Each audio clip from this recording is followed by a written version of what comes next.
Halo coy, apa kabar? Mudah-mudahan sehat selalu ya. Pada kesempatan kali ini, saya akan membahas beberapa profesi yang terbilang cukup unik, tak lazim, terdengar aneh, tapi benar adanya. Pekerjaan ini ternyata diminati oleh banyak orang loh. Seperti apa sih pekerjaannya?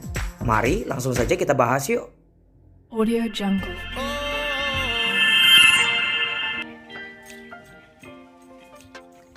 Pendorong penumpang kereta, Osha. Masyarakat Jepang lebih menyukai bepergian menggunakan kendaraan umum daripada kendaraan pribadi. Dan inilah yang membuat situasi di beberapa stasiun kereta di Tokyo sana padat akan penumpang. Dan disitulah seorang Osha beraksi, mereka akan mendorong penumpang yang padat untuk masuk ke dalam kereta dengan segera supaya kereta cepat berjalan ke tujuan selanjutnya. Osha akan mendorong lebih banyak penumpang ke dalam gerbong kereta. Seorang Osha juga memperhatikan keselamatan penumpang dan membantu dengan aman orang yang naik dan turun dari kereta. Gajinya berkisar antara 9 juta rupiah. Pencium bau badan. Kedengarannya cukup aneh ya coy, tapi pekerjaan ini benar adanya dan tidak bisa dilakukan oleh sembarangan orang. Mencium ketiak orang yang tidak dikenal secara random untuk mengetes keefektifan dari suatu produk. Para pekerja ini biasanya bekerja di suatu produk kecantikan, sabun, atau deodoran. Pekerjaan ini memiliki tanggung jawab yang cukup besar karena jika gagal, produk tidak akan bisa dipasarkan. Gaji yang diterima oleh para pekerja ini berkisaran antara 267 sampai 732 juta per tahunnya. Pelayat profesional disebut juga ahli morologi coy.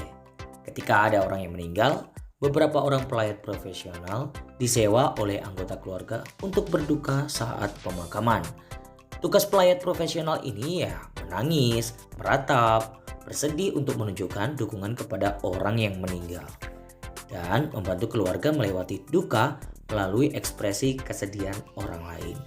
Kini profesi masih dilakukan di Cina dan negara-negara Asia lainnya.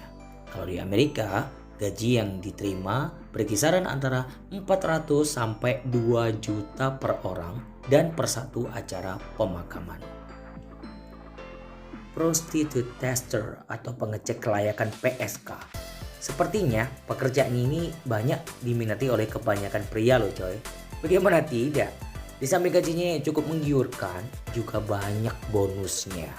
Tapi pasti seorang prostitute tester harus memiliki kualifikasi cukup tampan, hebat dalam bercinta. Tugas yang dilakukan oleh pekerjaan ini adalah dengan cara mewawancarai bahkan meniduri para PSK satu persatu untuk dapat mengetahui seberapa skill dalam bercinta. Para cewek bisa menjadi PSK yang profesional di suatu rumah bordir jika sudah lulus tes. Gimana? Ada yang minat pekerjaan ini? Pendengar curhatan. Seseorang yang merasa kesepian tentunya membutuhkan orang lain untuk berbagi cerita atas masalah yang dihadapinya. Kalau di Jepang, kita dapat menyewa teman curhat untuk mendengarkan keluh kesah kita.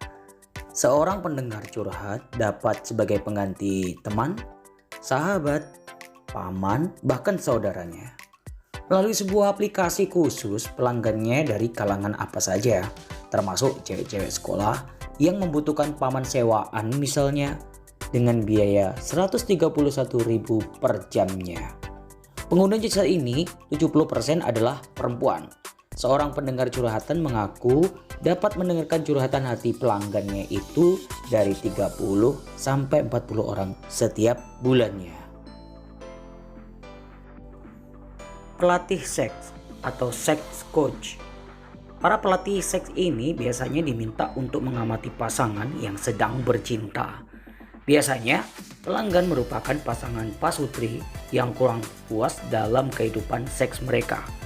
Selain mengamati, seorang pelatih seks juga melakukan observasi dan memberi masukan atas setiap gerakan yang dilakukannya. Gaji yang didapatkan oleh seorang sex coach ini berkisar antara 2-3 juta per jamnya.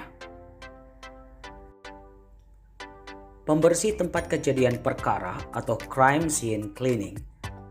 Di Amerika Serikat, pekerjaan crime scene cleaning semacam ini memang sudah cukup umum coy. Tantangan para pekerja ini harus tahan bau bekas mayat dan membersihkan darah-darah yang tersisa setelah kasus pembunuhan atau kecelakaan. Mereka juga harus membereskan ruangan tersebut sampai bersih dan rapi. Walaupun pekerjaan ini terbilang cukup mengerikan, tapi ternyata bayarannya cukup menggiurkan. Berkisar antara 494 juta sampai 1 miliar per tahunnya.